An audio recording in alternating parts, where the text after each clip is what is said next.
Welcome to the Inspire to Invest podcast, where we're sharing stories from real estate investors and how investing has changed their lives.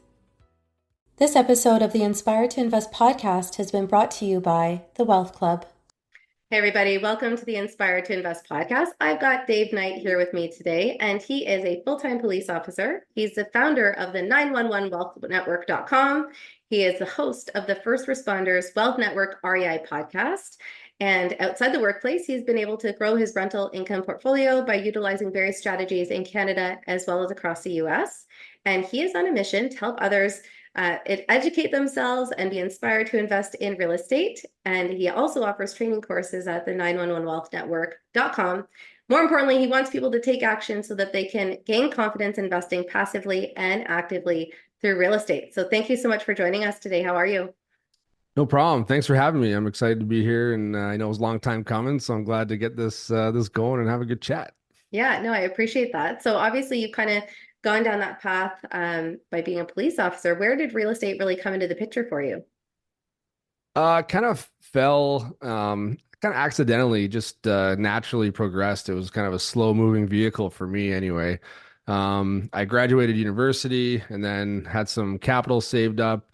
I was always working through school and whatnot, so I was able to get a down payment on a townhouse in Burlington, actually. Yeah. And then, but I wasn't really able to buy all my furniture, and it was still going to be a lot for me. But somehow I was able to co-sign and get in there. Yeah. So I rented it out right off the bat, and then it was just the process of, I was almost a landlord right from the beginning. So, and I didn't really know what the heck I was doing, but so yeah, like, I mean, I can get into my whole story of how it transpired, but essentially it just started off as, accidental of, I can't afford this, so I'm going to get someone in there, and now I'm a landlord. Yeah. No, so then where did you accelerate things from there? So I think for everybody, it starts with that first property, and sometimes people that's all they do.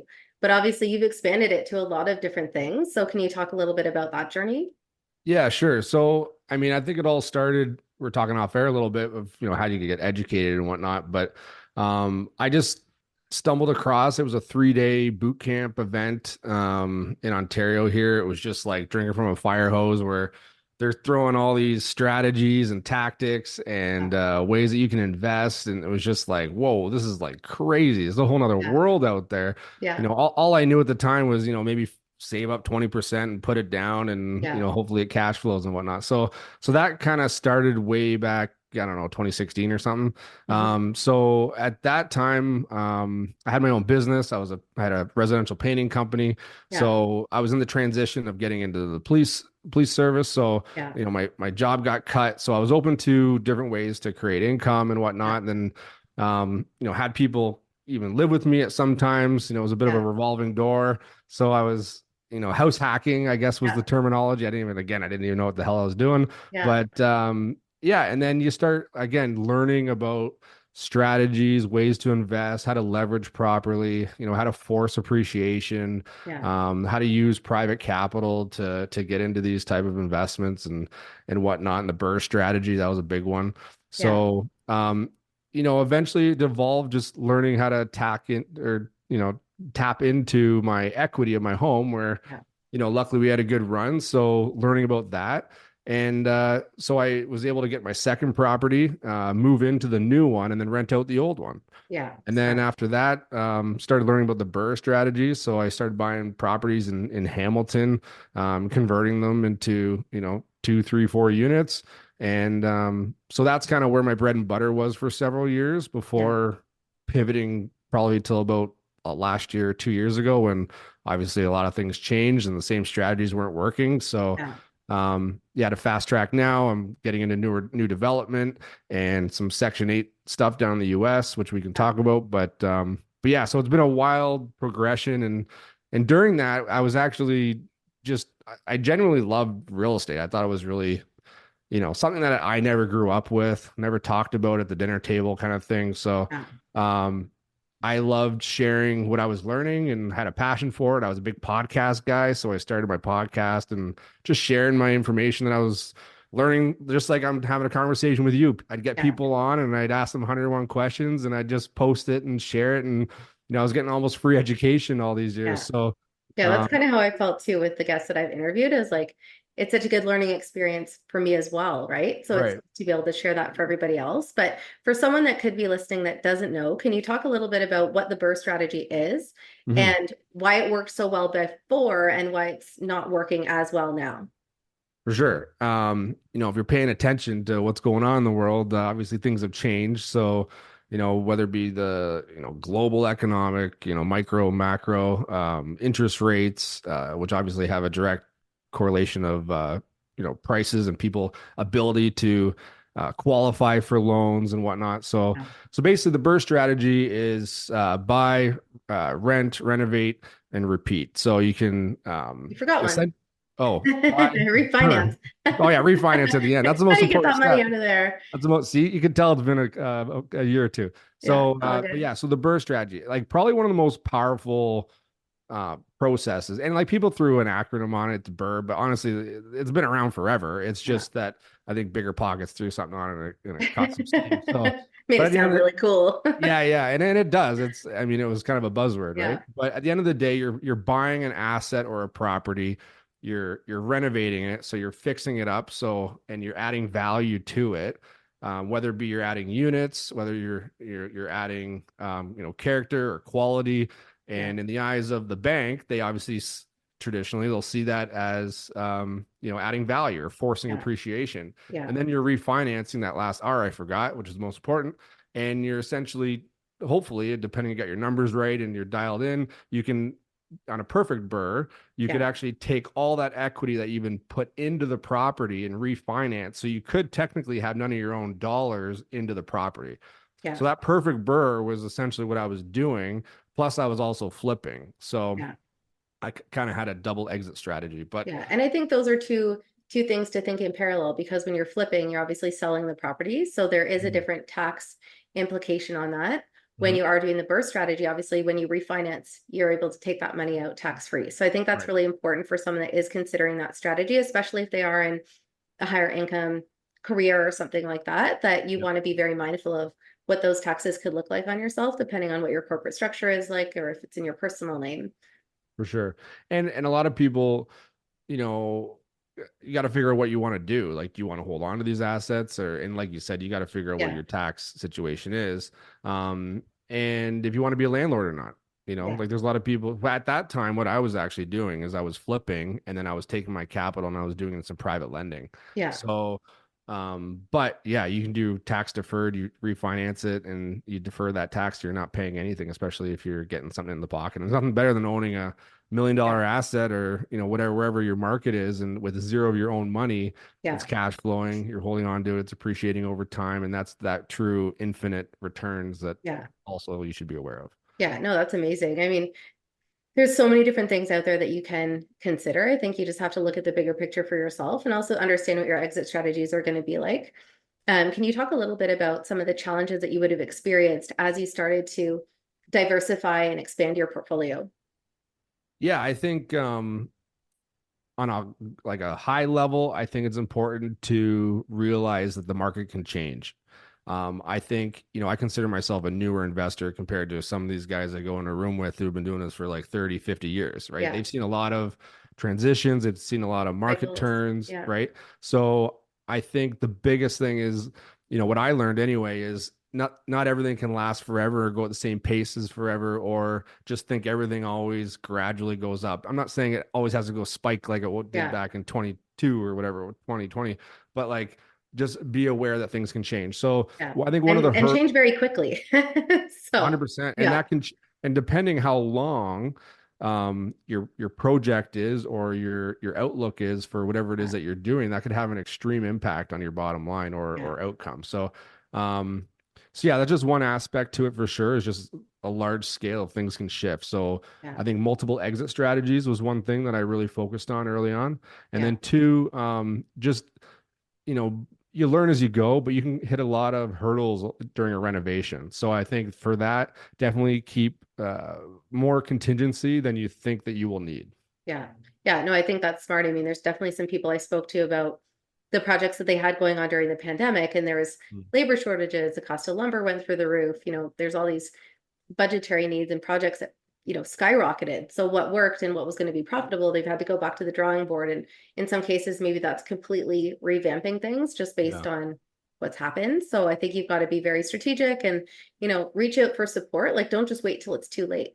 And I think sometimes people are just kind of procrastinating and hoping things are going to turn around, and then it's be insolvent or bankrupt. So sure. you got to be very, very careful, especially if you've got other people's capital in the mix as well. But when you look back at some of the things that you've done, is there anything that stands out to you as something that you're most proud of? I think, well, a couple of things. I think I'm just proud that I've actually taken action. I think, you always think you could take more. I'm definitely a consumer of info and podcasts, and probably too much to my default. But at the end of the day, I've been taking action. I've learned a lot along the way. So I'm proud of the progress I've made, I think, but also I'm proud that I've been able to share, and, even at a smaller capacity, my niche is, first responders. It's not a smaller niche compared to, the whole net, I guess you could kind of look at it. So I'm happy and proud to hear the feedback sometimes I get where, thanks for, your podcast, or thanks for coaching me. I've been able to take that first step, and that's really what it's all about. Yeah, no, I think that makes sense. Now we're just going to take a really brief break for a word from our sponsors, and we'll be right back. Welcome to the Wealth Club, an exclusive community dedicated to elevating your journey towards financial freedom, well-being, and success. The journey to 1% starts here. Join like-minded leaders and commit to growth for the mind, body, bankroll, and soul. Learn all the proven techniques to change your life forever with direct access to a massive team of more than 10 tried and true experts. Moreover, members enjoy priority access to investment opportunities, job openings, and partnerships within the community. For just $1 a day, members gain entry to specialized forums covering a wide spectrum of fields, discover diverse income streams, new opportunities, collaborations, and employment. Partake in weekly Zoom calls with our team and join monthly live Q&A sessions. Compete and win cash prizes. Active members top the leaderboard for monthly rewards. Ready to get started? Join today to unlock your true potential. To sign up, go to school.com/The Wealth Club. I value transparency, integrity, and trust. If you choose to work with me, you can be assured that business will be conducted honestly and openly. Time is of the essence in this industry, so you can expect nothing short of quick, clear communication from me. I'll keep you informed every step of the way so you feel comfortable throughout this entire process. Our homes are where we eat, sleep, relax, and play. My clients' best interests are at the heart of everything I do. And with this said, my service to you doesn't end when the transaction does. As your realtor, I'll not only help you buy and sell your property, I'll also educate and support you along the way. I want to help you fulfill your goal of home ownership and become your trusted real estate resource for life. I can't wait to share my passion for real estate with you. More importantly, find you the perfect house to turn into your home. Looking to buy, sell, or invest in Durham Region or Toronto? Let's chat. Is the real estate investment you're considering a gold mine or a landmine? Introducing PropertyCast.io, the black magic of real estate investment analysis. Use PropertyCast.io to analyze and underwrite real estate investment opportunities, unlock the potential of a property, and share professional reports. Jordan McGregor is a commercial realtor and founder of PropertyCast.io. He identified the need to simplify and streamline how properties are underwritten to help investors make better decisions and sound investments. PropertyCast.io is a best-in-class purpose-built tool for real estate investment analysis. To find out more, go to PropertyCast.io, and to sign up, click the link in the show notes. Inspired to Invest is proud to support the Beyond Success program. In today's complex world, it's absolutely crucial for our youth to learn how to take charge of their financial future. We believe that every young person deserves access to accurate, practical financial information. Designed to bridge the gap, the Beyond Success program leverages a comprehensive educational bootcamp to equip young minds with essential financial literacy skills. At Beyond Success, it's not just about teaching financial literacy, it's also about fostering a foundation for a prosperous and empowered future. Join us. Together we can build a brighter financial future for the next generations. Join us. Together we can build a brighter financial future for the next generations. Hey everybody, welcome back to Inspire to Invest. We've got Dave Knight here with us today. He's a full-time police officer. He's also a real estate investor, podcast host, and coach. I don't know if that made any sense. Coach Yeah, and it did. host. I think you hit them all there. So, I gotta so get he's more. joining us to talk about his experience, how he started investing in real estate. And now he's helping others do the same. I guess one of the questions that I always like to ask is, what's the craziest thing that's happened to you as a real estate investor so far? Oh, the craziest? I mean, I think just being a part of the last couple years, I think it's been a real eye opener. I Yeah, think, like I mentioned it just there before the break, where things can change on a dime. So I yeah, think being a part of that change on the dime, like really, and I was deep into it at the time. So, yeah, you had to move quick. You had to make some fast decisions. yeah, The writing was on the wall a little bit, but sometimes you get a little naive thinking that things are okay. So I think, yeah. I think that would definitely be the biggest one for sure. Yeah, no, that's big. Now you talked a little bit about some of the real estate education that you had invested in. What would you say is some of the best advice that you've received?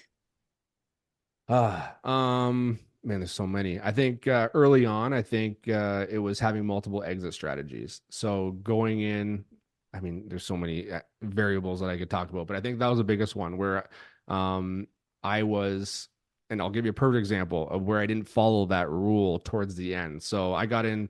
I was always doing multifamily, BRRRRs and flips. So I had that second exit strategy where Yeah, I could, I was aiming to flip it. However, if things turned, I was able to refinance it, hold on to the property, and it was cash yeah, flow. Toward the end, I had a couple single family flips, and that was when things changed real quick. And I didn't have that second exit strategy where I could, even Airbnb was always an option. But then yeah, again, things changed. The city started cracking down. They didn't want yeah. Airbnbs.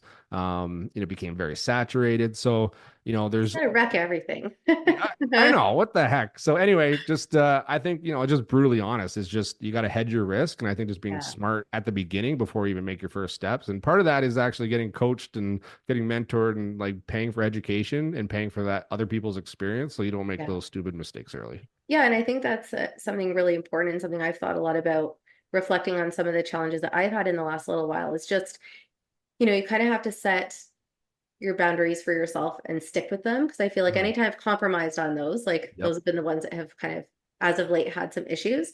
And just not get too comfortable with any particular strategy. Like never let up on, don't think you know somebody, don't think that you need to ease up on your due diligence. Like Mhm. there's a lot of things I've learned now, even just in terms of like how I can really evaluate things more appropriately, maybe compared to how I would have before. And you kind of learn all those through the challenges that may come up. But I think Mhm. that's very, very sound advice. Just Yep. never to ease up on those things, right? Like Yeah. don't get too comfortable because you've got to be ready for when things change, right? And you've got to protect yourself and manage that risk appropriately. And Uh, I just want to add to that if you don't mind. It's yeah, just of I course. feel like the golden rule of that, comfort creates discomfort in time, and you can become very comfortable in the process that you're We're doing. And too that's why trusting. Yeah. yeah, and Yeah. discipline, and even in your process and your procedures, you kind of become. It's just like and I always relate it back to health too. You can go through a good stretch of like dietary, working out, eating right, and you start leaning up, you feel great, and then you start getting a little bit comfortable. Summer comes, you start drinking more, eating more, having fun more, maybe not Yeah. sleeping as much, and then your body starts wearing down, and you're like, if I just stuck to my principles or I stuck Yeah. to my discipline, Yeah. even that doesn't Sticking have to to the be fundamentals. extreme. Yeah. Yeah. Yeah, you stay consistent, and it's Yeah. those up and downs that kind of hurt you. Yeah, no, absolutely. Now, how would you say real estate investing has changed your life? Oh man, it's changed everything. I think my financial awareness, I think my personal development through, my journey of real estate, getting exposed to people who think differently. Um, I think just having this type of conversation I never had before.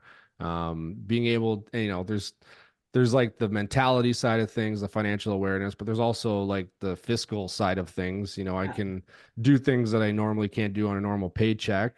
Yeah. Um, the ability to have a peace of mind down the road where I'm not relying on a pension. And I know that might sound crazy to some people because they don't have pensions, but Yeah. I know a lot of people who that's all they rely on. And then, I got buddies in the States that had to come out of retirement because their pension has gone insolvent or they have cutbacks. So Yeah. it's just like it's a reality. So I think Yeah. sharing that message is important. But yeah, I think those for sure. Yeah. I think that's to add to that point.